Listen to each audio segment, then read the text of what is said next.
Suicide is the biggest killer of men under 45, which is something not a lot of people are aware of. Anyone actually who hasn't read those figures, if you ask them what was the biggest killer of men under 45, I'm sure they would say cancer, getting hit by cars, stumbling out of clubs drunk, violence. Basically anything other than them taking their own lives. It's a very, very sad fact, but it's not a very widely known one. I'm Stephen Manderson, better known as the rapper Professor Green. London, if we had a good time tonight! Do you mind if I do one more song before I peace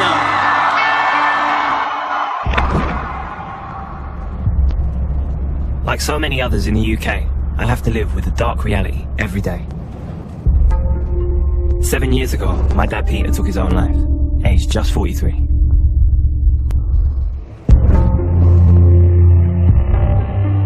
Ever since, I've been tormented by his loss and struggled to face up to it. Now, for the first time, I've decided to confront why he was driven to this extreme.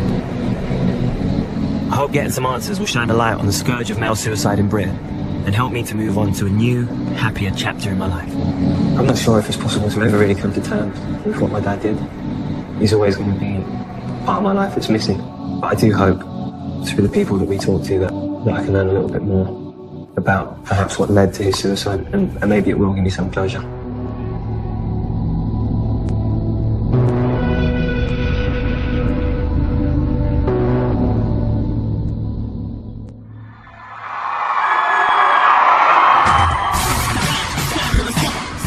Through music, I've been lucky to enjoy success and recognition. Away from the spotlight, I've been able to build a comfortable home with my two loves. Millie. Lena, let's just work this out. Who's doing what? I'll do everything. And Arthur. Dog, you made me jump. But there is one black day when I was 24 that I'll never be able to forget. I was still in bed and my nan came in crying. A horrible feeling came over me. I knew that something was really wrong. And she just blurted out, your dad's dead, he hung himself. That anger that came over me straight away, and I punched the wall, was just livid. But then the next thing was upset, and then it was the confusion. I couldn't understand it. How could he have done this? What's he done it for? What was so bad that he had to take his own life? I'd like to get a better understanding as to why my dad did what he did. Over 6,000 people take their own lives in Britain each year, according to the most recent figures. Nearly 80% are male, a proportion that is on the rise. It's not a topic that anyone really wants to talk about. You want to empty a room, then you bring up suicide. I would like to heighten the awareness of the severity of the situation and bit by bit removing the taboo that exists around it. There is only one place to begin my search. Back in Hackney, East London, where I was born and raised. Road over now is Chatsworth Road. You probably wouldn't have been able to pay people £2 a day for a club. There's a lot of people who can't pay £2 a day. Still got your pound shot. And this is my estate on the left here. It was quite handy living on the ground floor, because if I ever wanted to sneak anyone in, like my girlfriend who wasn't allowed to stay over, she would leave, bye, and then shortly after climb back in my window. Sorry, Ned. So, this is it. Looks quite a lot like every other estate in London, really, doesn't it? It was my nanny Pat who brought me up here. My parents split up very soon after I was born, and my mum left when I was only 1. My dad was never really around during my childhood. As a kid, my dad would be very in and out of my life. There wasn't, it wasn't very consistent in his visits. He'd come round, everything would be fine, and then I wouldn't see him for a year and a half. And it turns out that the woman who'd left my mum for and subsequently had 2 children with, had given him an ultimatum. She related me to my mum, and she said to him, you either stop seeing him or you stop seeing me. And for whatever reason, my dad decided to stop seeing me, which was hard. He was the parent that I favoured. So for him to have made that decision and to disappear from my life was horrible. And, at times I felt like it was my fault. Maybe it was something I was doing. And I didn't want to, God forbid I told him exactly how angry or upset I was, and then he disappeared again. That was the last thing I wanted. There were hours and hours of days and days that I would sit at the window on the front of that. There's a bus stop that's still right outside the front, and just watch the buses, waiting for him to get off, and for the most part he never did.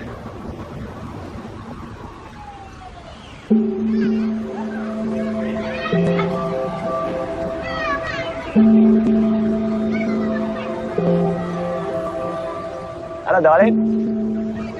I'm good. I haven't seen you in years.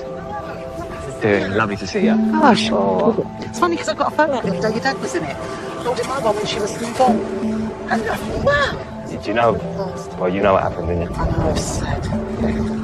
So sad. How are you doing? You alright? It's my grandson, my Oh, youngest one. bless him. Keeps me on my toes. Yeah, much like I did, Pat. It's really nice to see you. It's lovely to see you. You take care of yourself. Take care as well. I want to know if there were any clues that my dad was unhappy during my childhood. A time when he was mostly absent. I've never spoken to any of my family before about his death, so I'm facing a daunting conversation with my rock who raised me, Nanny Pat. Hi there. Hi, Stephen. You alright? Yeah, come on. Good. Do you want a cup of tea? Yes, please. Almond milk? No, you won't. Oh, I have got milk. What's the date? 30. Yeah, you're right. You're on that semi-skim though. It's not full fat. Yeah. This is proper special treatment. Don't make anyone come to me.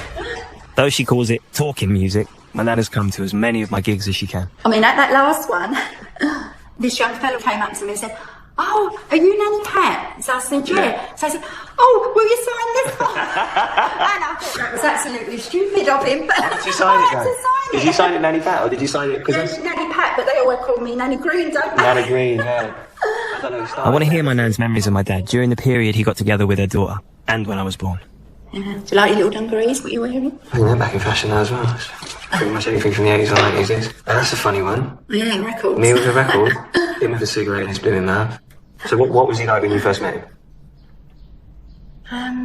Bit shy, bit quiet. Do you think that's what I got it for? You shy and quiet. I was shy and quiet. How old was Mum when she met Peter, my dad? Well, she must have been 15. Yeah, so they weren't living together that long before I No. popped up. No. I mean, they separated quite soon after my birth, didn't they? Yeah. So They was both too young to have a child. Well, I turned out all right. Yeah, you've turned out right. I'm not saying you're not, but they were still both too young. Yeah, but I was very fond of him as a kid, wasn't I? Oh, God, yeah. She used to look out the window to see if he was coming up the road. And you was happy when he come to pick you up from school. Did he do that? Yeah, of course he did. You're more happy when he picked you up than when I picked you up.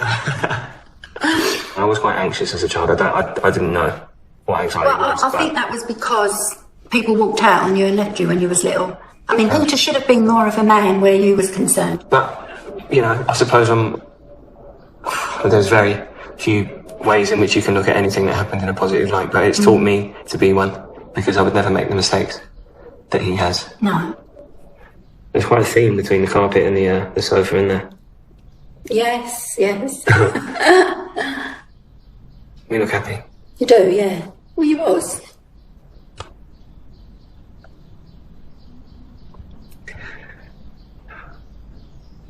You're such a fucking... No, don't be silly.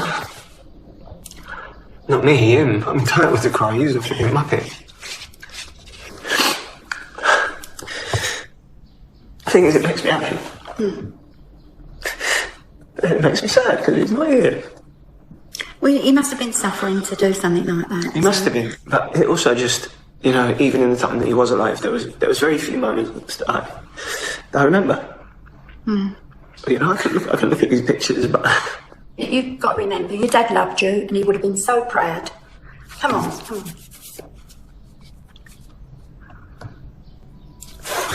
Come on. You'll be all right.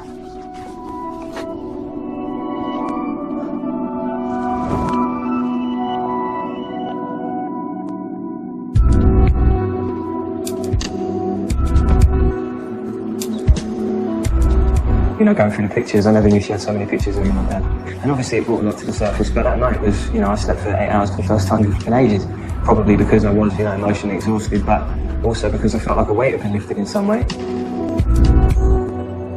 Riley, warm up set. Right, can we go to the workshop? Let's try chin down 3, 2, 1 now. That's good. If you want. All of those emotions are still there. I'm just, you know, on a day-to-day basis quite good at keeping them at bay. Take time to release, that's one, spend some time down here. Load of time. And to get it out sometimes is a great help. Also, me and my nan are not that great at talking. You know, we discuss things that we hadn't really. I got to ask her loads of questions that I've wanted to and haven't before. And hopefully it's the start of, you know, a much more open dialogue. My nan has confirmed suspicions that my dad struggled to face up to the responsibilities in his life. But I'm still a long way from understanding what may have driven him, like tens of thousands of other men in recent years, to the extreme of killing himself. To find answers, I need to reach out to those who were closest to my father. Hello. I'm a boy. After several years, I'm catching up again with one of his best mates, Ken. Right. Yeah, you okay? Yeah. Good. Do you want a drink? Yes, please. Cheers, guys. All good? Cheers. Long time no see. Too bloody long. Ken was friends with my dad Peter for over 30 years and was also his brother-in-law.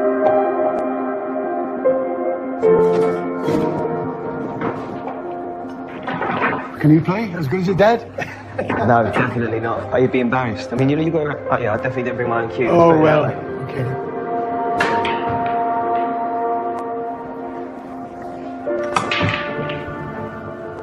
Because you were Dad's best man, weren't you? I was. He asked me, and that was one of the proudest days, because I would have thought, being... I want to know from Ken whether my father showed any signs of being unhappy or suicidal. Was there any clear reason? No. No obvious reason? The world was his oyster. He had, as far as I was concerned, he didn't have a worry in the world. He was such a placid, quiet boy. He wouldn't hurt anyone for the world.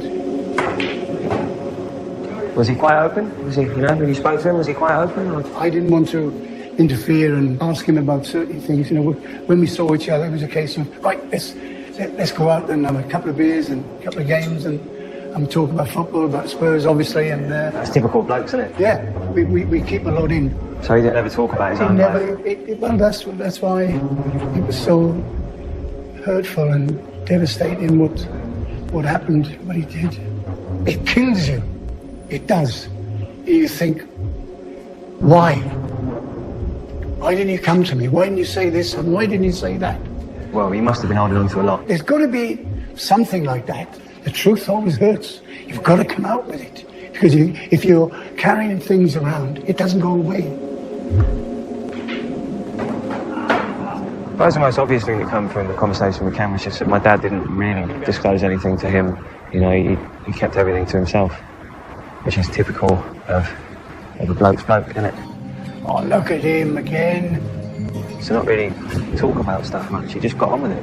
You kind of sucked it up and dealt with it best you could. But obviously the problem that arises from that is that some people can't deal with it.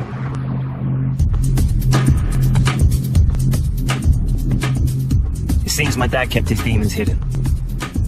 I want to investigate how far this classic male trait helps explain why nearly 4 times as many men as women take their own lives.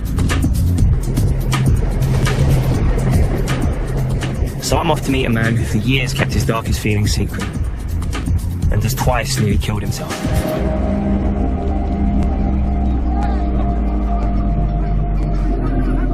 Ben's a keen amateur rugby coach from London. He says he used the sport to suppress his mental health struggles and the effects of traumatic events in his life. I was depressed for an awful long time. I was just able to function with it. Work silly hours in a professional job to try and mask the fact that I was miserable inside. What do you think made it possible to keep your feelings at bay? I think never taking a break. Ben's troubles began when he was 17. I'm shocked to discover that his father also killed himself.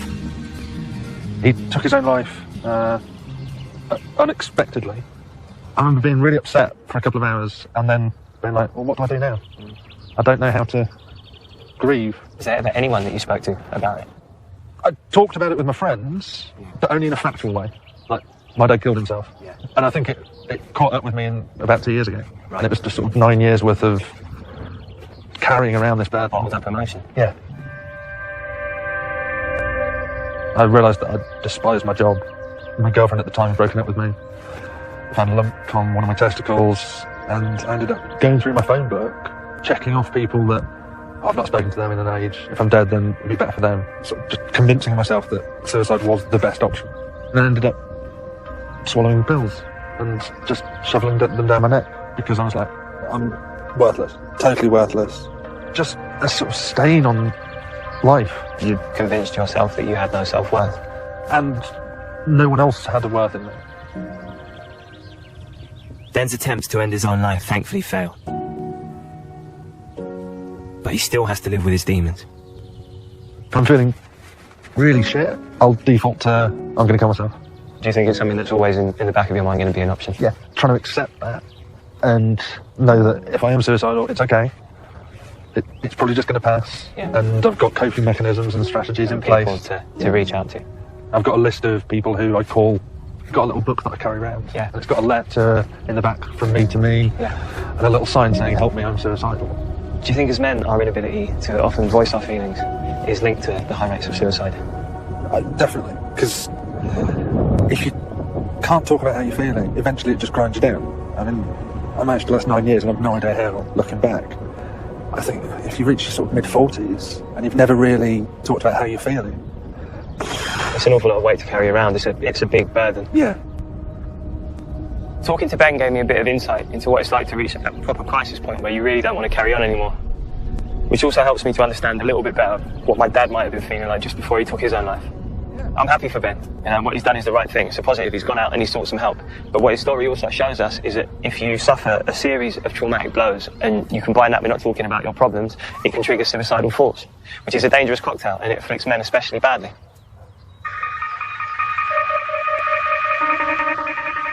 I've learned that my dad hid his feelings, but I want to build a picture of the particular events in his life that could have helped trigger his suicide. My knowledge is limited because I last saw him on my 18th birthday, 7 years before he died. I don't know if it was really a conscious decision to not contact him. It was just something that stopped happening. He didn't phone me, I didn't phone him. And that was that, really. I was going through a point in my life where I was finding my feet. I finally had a bit more confidence. I guess I was growing into a man. And I don't think I did it spitefully, but I kind of felt like, I can get by without you. I'm proof of that. I'm still here. So I just stopped bothering. In his final years, my father settled with a wife and stepchildren outside London. A few months before he killed himself, I decided to reach out. It was just before Christmas, and we arranged to meet the day after Boxing Day. And I called him just to see where we were going to meet. And he said, the wife and kids, really excited to see you. I was just like, well, this ain't about me playing happy families. This is about me seeing you and us sitting down as adults and for the first time actually having a conversation about everything that's happened. And he started to stutter.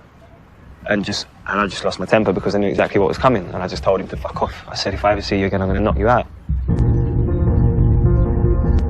It'd be easy to look back and think, I wish I never said that. I wish they weren't the last words that I said to him. I had a right to be that angry. I had more than a right to be that angry. I had a right to be a damn sight angrier than that. But that was the last time we'd speak. Because we were estranged, I never asked my dad about any problems he faced throughout his life. Something I now deeply regret. There is one person I'm hoping can fill in these blanks and tell me about any specific troubles he was having. We are off to see Debbie, my dad's sister, my aunt, in the place where they grew up. Initially, I thought today might be a bit daunting. I didn't see that much of Debbie growing up, but I don't know, I feel good about it. I'm quite interested to know more about my dad. It's mad to think, isn't it? Today is going to be the first time I'm knowingly going to visit where he grew up.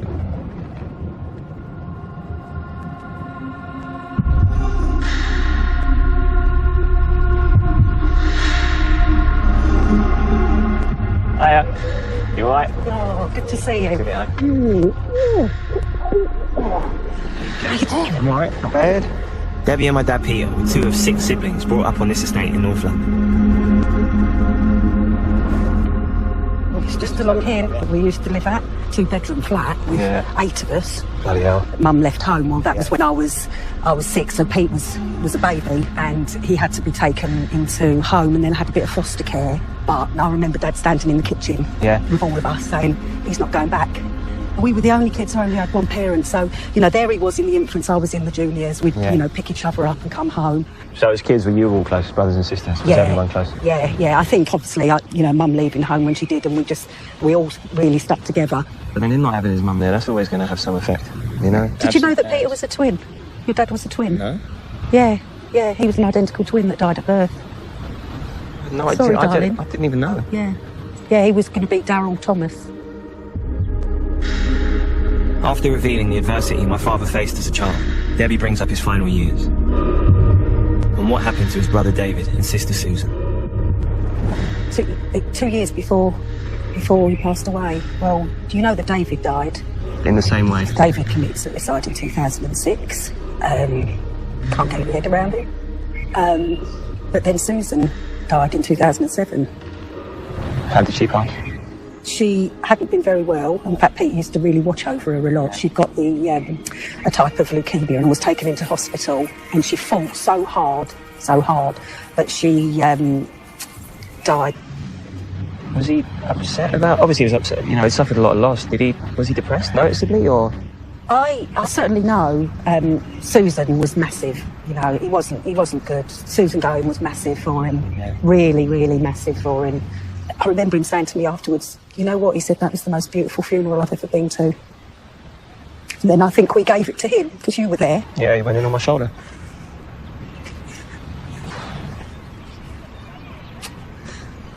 He's a muppet, isn't he? He's such a silly sod. I just hate to think of what he must have been going through.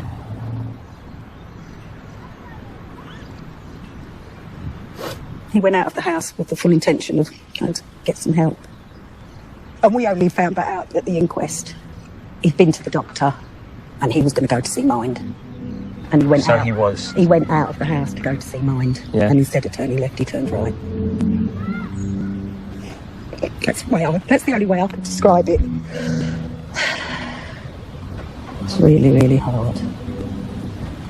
Really hard. Until now, I was unaware that my father lost 2 siblings in such quick succession. And of the terrible impact this seemed to have on his mental state shortly before he killed himself. It was hard to hear of all the suffering, you know. It's been quite a constant throughout my family, I suppose. But it helps me understand a little bit more about why he may have done what he did. You know, it just sounded like losing his sister was the final blow. And he must have already been fragile with all the loss that he had suffered. It's upsetting. I mean, obviously I knew he wasn't in a great place, but I don't know, I wish I could have been there to help him through some of it.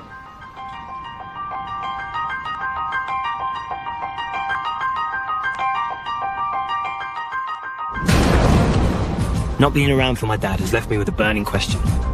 What could I have done to prevent his death? In the UK, suicide accounts for a staggering 1/5 of all deaths of men under 45. There's so many choosing to take their own lives. What kind of help is out there to reduce this toll? To try to find out, I'm visiting a unique place which specialises in caring for people who have reached crisis point. We're off to a place called the Maytree, which from the outside looks like any bog standard North London terraced house, but it also happens to be a retreat for people that are feeling suicidal.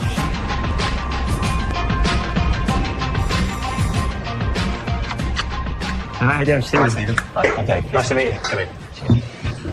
Dave, tell me what goes on here at the Maytree then. We're not a medical facility, so it's run in a sort of very homely way, in a way. So we have bedrooms here, we have a kitchen where we prepare food for the guests. And a lot of people that come here say that, you know, they're expecting to find some sort of facility. Bars on windows. Exactly, Yeah. and then you get in here and there are no padded cells and it just feels like somewhere, you know, you can sit down and have a cup of tea. Guests stay here for 5 days, and the key is encouraging them to explore their suicidal feelings. So these rooms are kind of used when, you know, you want to go somewhere, you need to go somewhere a bit more intimate for a chat. We don't do counselling here, we don't do therapy, it's very much befriending. Yeah, it's just a nice room, and it creates a sort of nice, quiet space for our guests. In the 13 years it's been going, the Maytree has helped prevent hundreds of male suicides. Yet Dave explains why twice as many women have come through the doors. It sounds like a bit of a stereotype, but men tend to struggle a bit more in terms of engaging with their emotions and being able to express their feelings. You do find with a lot of male guests that they're always trying to rationalise why they feel this way. There must be a reason for it, you know, there must be an answer. Trying to justify it. Justify it, absolutely. It's like a solution-based approach, you know, because as men we're looking for answers to things, aren't we? Whereas the Maytree is more about not so much answers, it's more about having that space to sit and really, you know, feel what you're feeling and allow those emotions to come through. So the talking is the pivotal point, it's getting someone to open up. Absolutely. We talk about, you know, what were your plans? Were you going to hang yourself? Were you going to drown yourself? It's just not a taboo here. Even hearing some of those words, they still make me, you know. Yeah, and I'm familiar with them, yeah, you know, obviously. But it is weird hearing them spoken about that freely. Once you also sort of got through that initial stuff and you talked about the suicide and you talked about the attempts, in a way that creates the space for you to move on and talk about other things, you know. And I do feel that's your strength kind of is built when you... I'm eager for a closer insight into how the Maytree could have helped my dad to open up. Stephen, do you want to have a go? Under which role? So you would be the befriender, you would be befriending a suicidal person. Okay. So I take part in one of the role plays volunteers do to learn how to befriend suicidal guests. Hi, how are you? I'm not really sure. I'm really confused. I've been here a few days and my mind's all over the place. I'm scared I might harm myself again. Well, firstly, I think you need to remember that times are dark, but they do pass.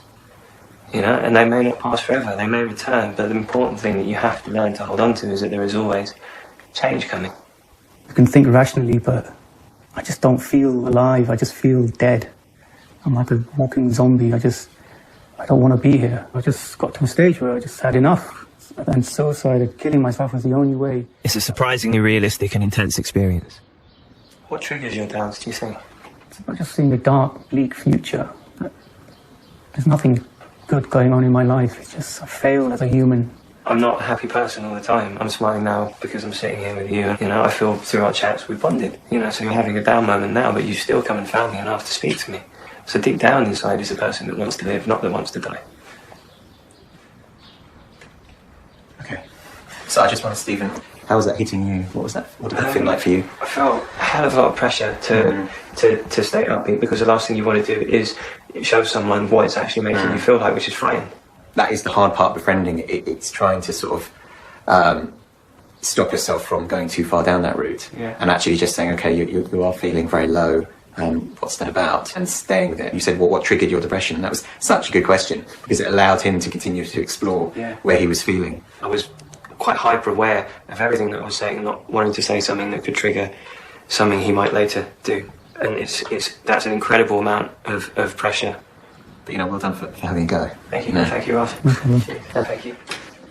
That was what we saw there was a sort of day 3, and then when we get to a day 5, we tend to... Something that Dave did mention about how he helps men to talk about their feelings was just to help them stop looking for a reason for their every feeling, and to try and stop them from attempting to justify everything, and to just accept how they feel and to talk about how they feel. If my dad, along with all the other men who have sadly taken their lives through suicide, had somewhere like this, it could have changed everything.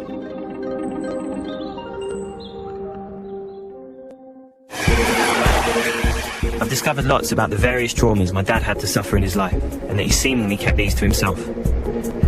Now I want to uncover more about how his story fits into the bigger picture of the UK's male suicide problem.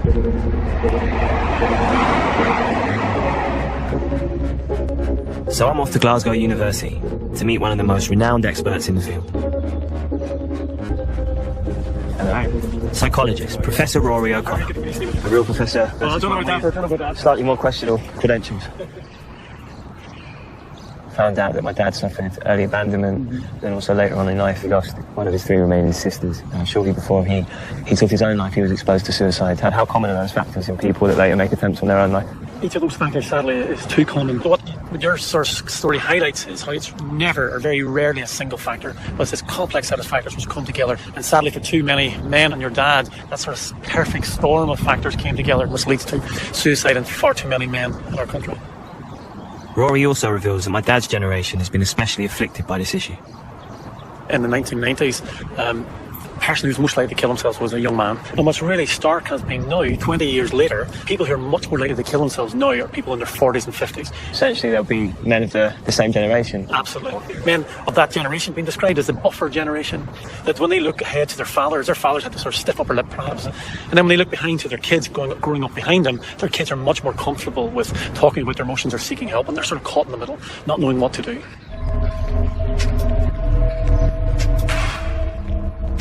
Okay, there you go. Cheers. Sad music will appear on this book, through the headphones will appear on the screen, and a number of statements. If you can just start reading the statements out loud and think about what those statements mean to you. Okay, you ready? Okay. As well as common contributory factors, Rory's research also looks at thought processes which lead to people killing themselves. I can remember times when everybody but me seemed happy and full of energy. Over 20 years, he has conducted hundreds of tests on thousands of people. The same old thing, day after day. I get a taste of one, which investigates the link between negative moods and suicidal thoughts. No matter how hard I try, I just can't help feeling that things are going to get worse and worse. You can take the headphones off now.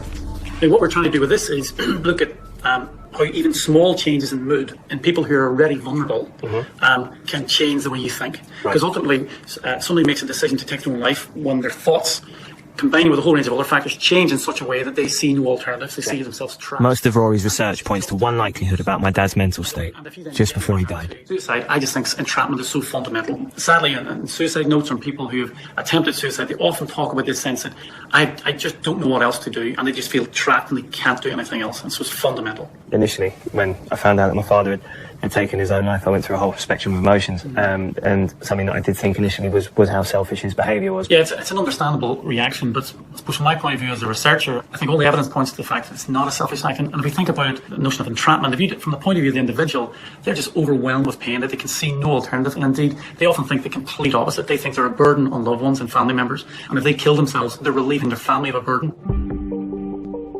My visit to Glasgow has helped me understand how my dad probably convinced himself he only had one option. Everything I found out today about what makes a person more likely to take that step and to take their own life relates to my dad's story. From the generation he was from the age he was at, he suffered bereavement, abandonment, adversity in his childhood. He was exposed to suicide in the family when his brother took his life. Absolutely everything that could have happened did. But there's still a lot of people who suffer all of those things and will never take that step.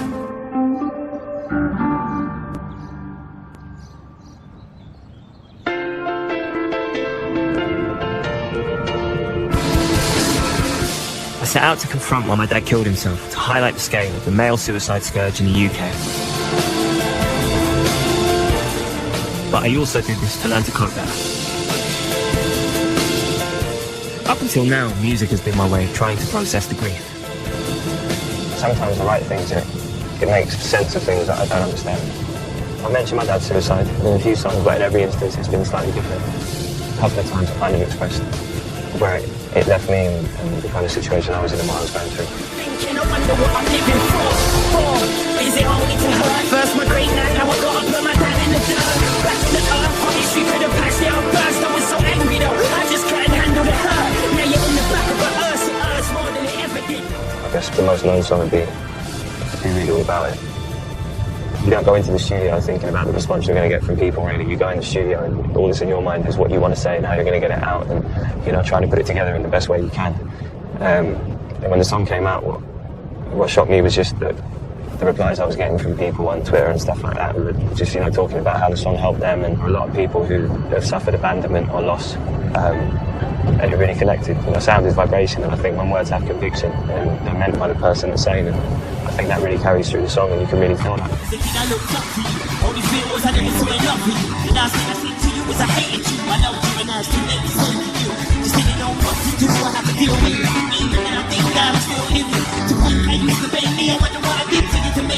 I wasn't even fast, that's the journey. I was in an easy ride, you never even want to see me rap.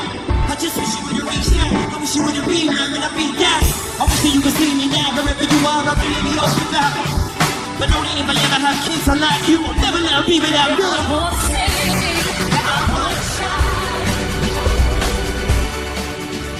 I think it's weird, really, because if you think about it, that song wouldn't have been what it was without what happened. Still doesn't mean that, I don't wish it never did.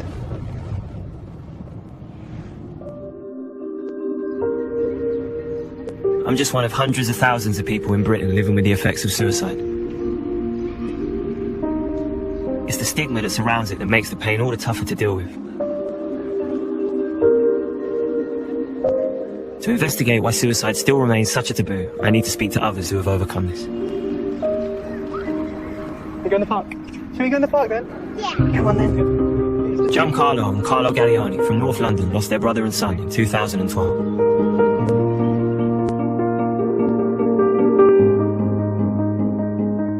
Aged just 26, Lanfranco was a highly talented musician with a wide circle of friends. This is Lan. Yeah, these are some of the memories that we've had of him. One of his friends done a little character of him, a drawing. Basically, just, he was such a good guy. So that's how a lot of people described him after he cast it. He was, too good to go. That's one of the questions you ask, is, he had it all going for him. Beautiful girlfriend, happy home, So no one knows why he did it. And now I have my own children. Having a brother, losing a brother is really tough. But losing your own son or daughter, that's I can't even imagine. I can't even fathom it. These were some of the memories that Lan's friends left at the wake. And a lot of the messages say, "Can't believe you're gone. Can't believe you're gone." If people had problems, they'd go to him. Yeah. And it's just it's just that common thing that you think you're holding all that inside, and the reality is that depression is eating you up inside. It really shows how it affects people just not eating, because it's not just the family that are affected. It's everyone around them. It's their circle of friends. It's like an atomic bomb. The impact that you have, the amount of people that you touch in different ways, those repercussions last much longer than what you think is an easy way out at the time. It's particularly hard afterwards, I guess, because we didn't see any of the signs. We're a very close family, and it's like he just couldn't open up to us, and that hurt a little bit. The sense of taboo associated with suicide first surfaced within the family. I remember when we had the first conversation with my mum and told her what had happened. After she came down, she was like, "Well, we're going to tell everyone." And she was like, she's a very strong Catholic. She just didn't want to tell people what happened. It was very stigma attached to it. Yeah. And people are scared. Just like in the olden days, the cancer or the AIDS, people are scared of talking about it. I remember when I went to work, after a few weeks off, no one had people found it really difficult to talk to me about it. And it's hard usually when you lose someone. Yeah. But I think when they know that they lost them to suicide, people really clam up and don't feel comfortable talking about it. Ultimately, the Galeonis decided to tackle this silence very publicly through the charity Calm. The whole reason that this exists is because people don't talk about it, because people don't go out and help others and communicate and remove the taboo that is around suicide. So we made the decision as a family that let's put our foot in the sand, and I think that started something within our community. And people just went out there and were just doing all sorts of fundraising events. It was just crazy, climbing mountains, playing gigs, dinner dances. We managed to raise well over £50,000-60,000. That's incredible. Which was phenomenal. But we were never after the money. The one thing that we wanted was the awareness.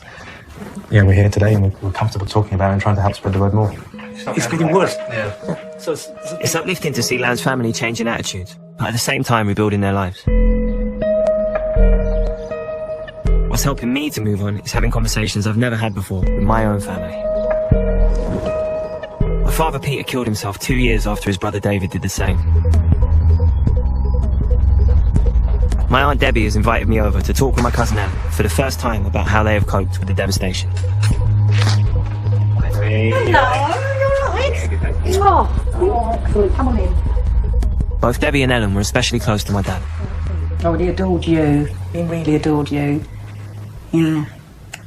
I always remember Peter smiling all the time. Like not caring the world sort of thing. Just he was welcoming. He was really he was warm to her, didn't he? He really was. Yeah. The terrible irony is Peter helped them both recover from David's death. I remember at David's funeral, Peter was there, and I remember him saying to me, "It's hard, it's painful, but don't be angry with him. Don't be angry." And that's why, for me, when Peter done it, I found it so hard because I remember him being there, holding me up. I remember when my mum came and told me, I was just like, "No way, not my Peter, no way." I felt much the same. I just couldn't. It's not something you'd ever expect. No. And then I was obviously worrying about my mum all the time because I thought if both of her brothers had done it. Yeah. What's to say my mum's not going to do it? It doesn't go away. It never goes away. But that's why I always say to people, it's no matter whether you're 6 foot tall, 10 foot wide, talk to people. Yeah. Just talk. It's okay to cry. It's okay to talk about it. It doesn't make you less of a man. It's all I've bloody done making this documentary.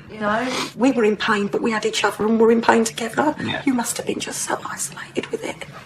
It wasn't something I could really share with anyone either.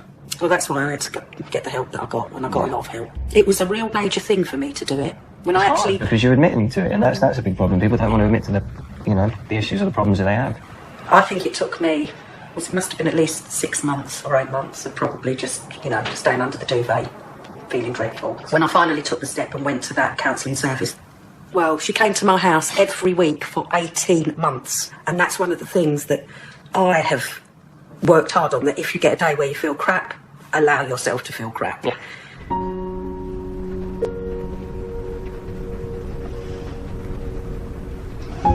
There's people like my nan who have been there for me through it, but it's a difficult thing to talk about at the best of times. But talking to Debbie and Ellen about it was nice. I don't get the opportunity to talk about my dad taking his own life that much. Not with people who went through it.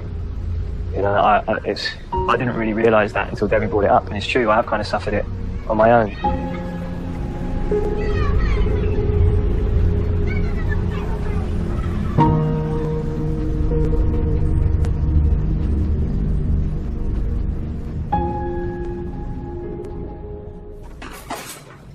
What do you want me to do? You can stick the chickens in if you want.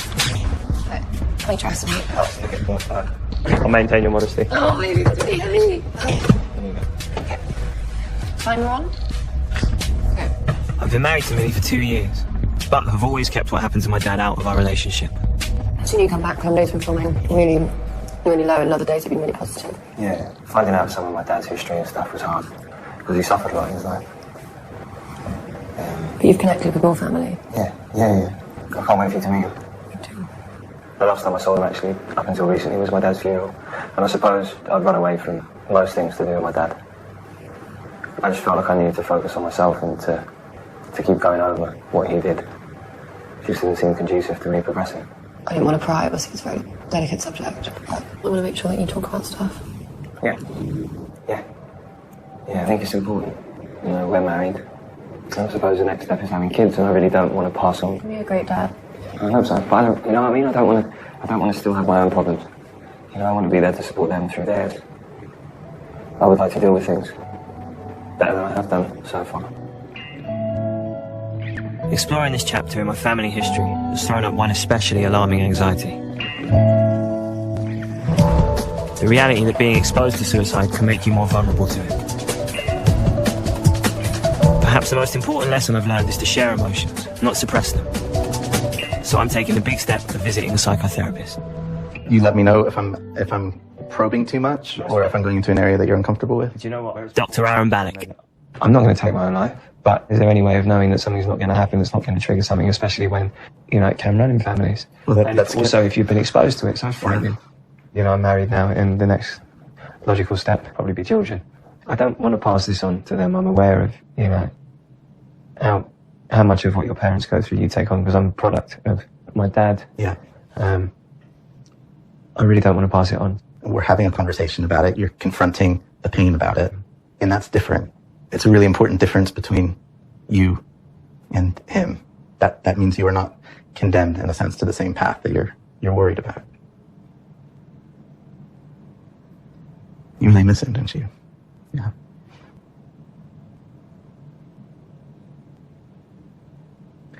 Crying again. These are the real feelings, though, aren't they? They're not the fake ones. No. Yeah. I mean, this isn't a side of myself that I see a lot. Yeah. So to know that there's going to be people out there who I've never met or encountered, what, you know, God knows how many people seeing me like this is frightening. But then that takes it back to the whole view of an archetypal man, what a man should be. You know, why would I be scared of people seeing me like this? People can see me laugh, they should be able to see me crying. But I don't want to appear vulnerable. Yeah. And that's a huge part of the fucking problem. That we don't want to appear vulnerable and we got to show up strong all the time. So what happens to all that vulnerability in people? It gets pulled up.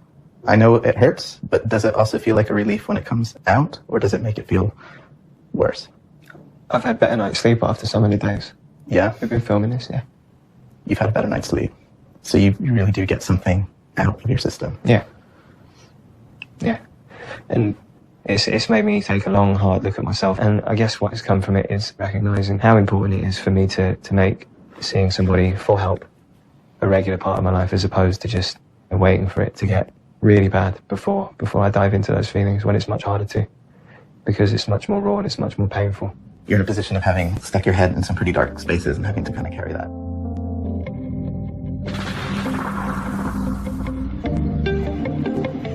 I never expected it to be easy going through the process of finding out more about why my father